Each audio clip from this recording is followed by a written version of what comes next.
This is a terrorist government. This is a terroristic regime.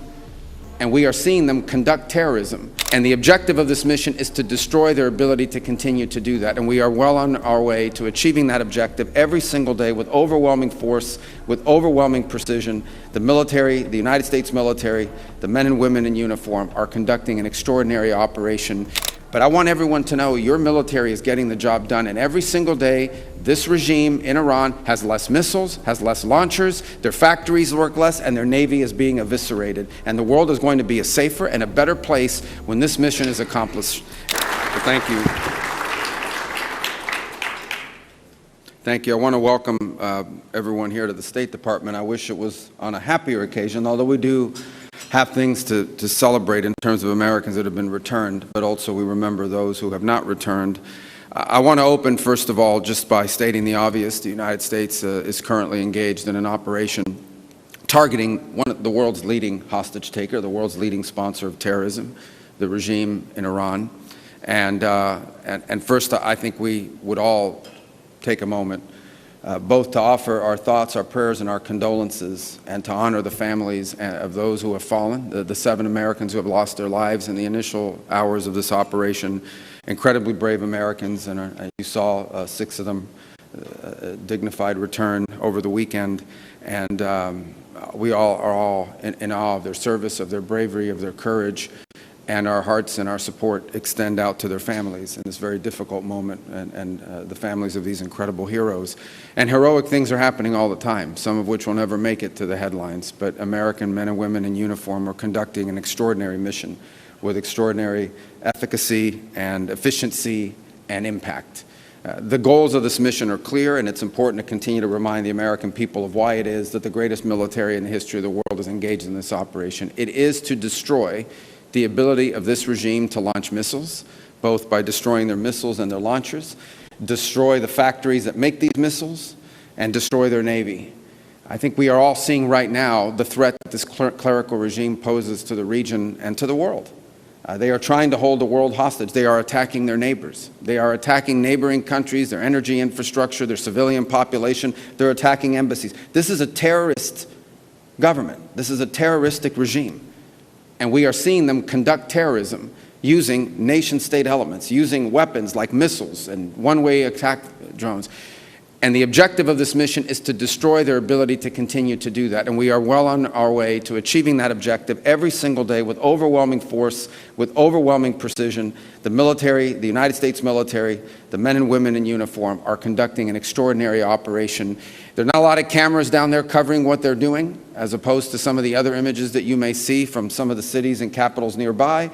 But I want everyone to know your military is getting the job done. And every single day, this regime in Iran has less missiles, has less launchers, their factories work less, and their navy is being eviscerated. And the world is going to be a safer and a better place when this mission is accomplished. And we...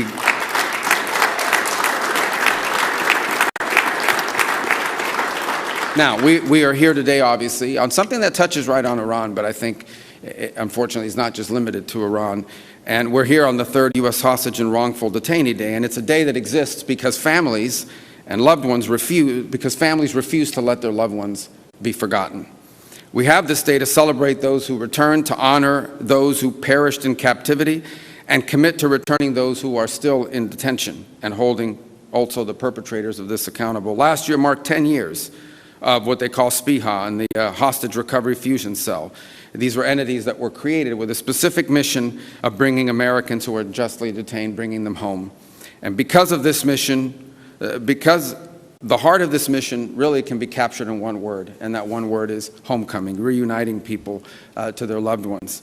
4 years ago, 50-plus families in the Bring Our Families Home campaign created the flag that flies here today. It's a symbol of solidarity. It's a symbol of resolve. It's flown in honor of Americans brought home over the past 3 years and the Americans yet to be brought home to their families. And many of the families and of the returnees and the advocates who made those moments possible are with us here today.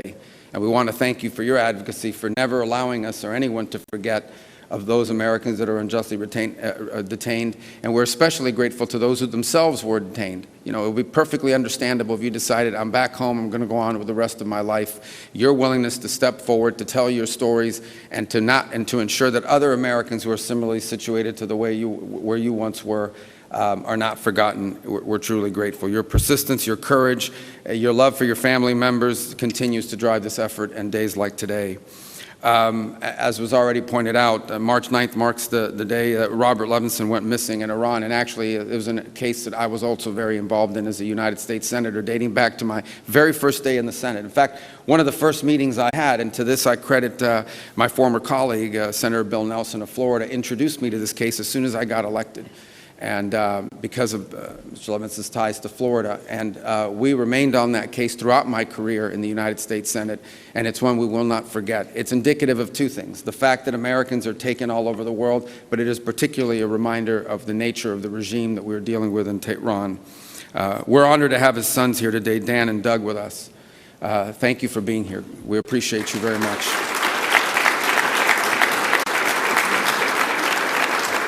And so today, in recognition of their extraordinary dedication, and really everyone's here, but in particular, we've dedicated the flag flown here today to the Levinson family. And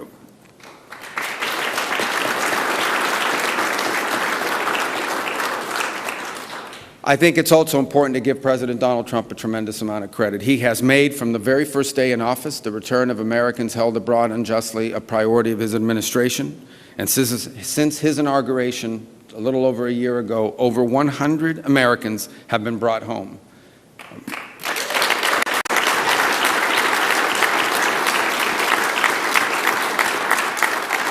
And by the way, here at the State Department, Adam and his team have done long working with our partners in the FBI and really across the interagency have done a phenomenal job in facilitating that, and they deserve a lot of credit as well. But the president isn't just focused on homecomings. He's also focused on ending the cycle of exploitation, of saying enough is enough, of ending the cycle in which Americans are somehow viewed as a valuable commodity that you can grab an American, you can unjustly hold them, and then try to trade them later on for some diplomatic concession or some political concession. We have to end that cycle. We have to make sure that Americans are no longer viewed as targets of opportunity around the world, and people and nation states and terroristic regimes like the one in Iran know that there are consequences for doing that. And that's why we established the state sponsor of wrongful detention designation. In essence, designating governments and entities that specifically use this as a tool of leverage to their benefit and to our detriment. They view Americans as a commodity that they can grab onto and then trade in the future. That cycle has to stop, and that's why this designation now exists. And that's why, you know, the first, I believe, country we designated right under this authority on February 27th was this clerical terroristic regime in Iran. Because when it comes to hostage taking, there has been no worse offender in the world than the clerical regime in Tehran. They are the worst offenders in the world of terrorism, and they are the worst offenders in the world of hostage taking from the very early days. And so they were our first designation. They were founded, unfortunately, on an assault on the brave men and women of our foreign and civil service that were located there in Tehran. And the message is going to be very clear. The United States will not tolerate hostage diplomacy.